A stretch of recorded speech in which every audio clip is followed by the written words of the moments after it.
Bonjour, c'est Morgane du service déchets de la communauté de communes.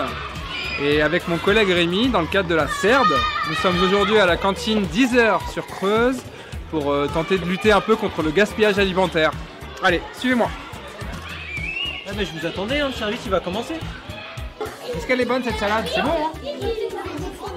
C'est Patricia qui l'a fait.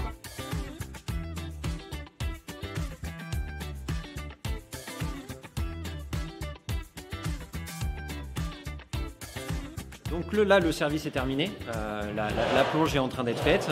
Donc pour retenir les 3 points essentiels finalement pour réduire le gaspillage alimentaire en milieu scolaire, c'est finalement de l'autonomie pour les cuisiniers, à la fois sur les menus, sur les commandes et sur les quantités, mais également une grande flexibilité puisque finalement il y a un arrangement dans les menus. S'il y a un peu trop de légumes la veille, ils pourront peut-être utiliser directement le lendemain. Et le troisième, cuisiner des produits bruts parce que ça favorise l'anti-gaspillage. On peut faire travailler aussi des maraîchers locaux sur notre territoire et puis utiliser le composteur. Donc en fait, finalement, on a une pratique qui peut être zéro déchet dans la globalité.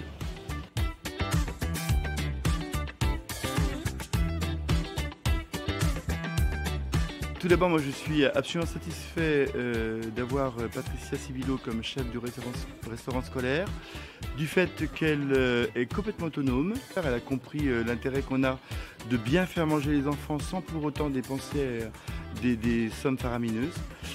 Et ça facilite énormément le fait qu'elle puisse proposer aux enfants des menus équilibrés, des menus qui soient adaptés en quantité pour éviter le gaspillage. Elle a mis énormément de choses en place et moi je lui fais totalement confiance. Elle a souhaité avoir un poulailler, on a fait un poulailler. Elle a souhaité avoir le tri avec un composteur au départ, on a mis le composteur. Elle fait à la fin de repas, elle fait la pesée des déchets et le tri, les légumes vont d'un côté, des choses qui vont vers les poules vont vers les poules et tout. Et voilà, c'est formidable, quoi. Elle est au top. Ce qu'on a aussi constaté, là je ne l'ai pas refait cette année, mais l'année dernière, jusqu'à l'année dernière, depuis que Patricia a mis en place ce système de pesée, de quantité de service à l'assiette. On va servir avec des quantités adéquates en fonction de l'âge des enfants. Ils n'ont pas tous la même quantité, je trouve ça très bien.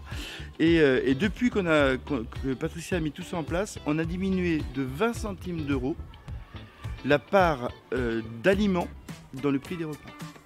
Bon, avec Patricia, on a bien lutté contre le gaspillage alimentaire au sein de son école aujourd'hui. Il n'en reste pas moins qu'il reste la vaisselle à faire, donc je vous dis à très bientôt. Au revoir.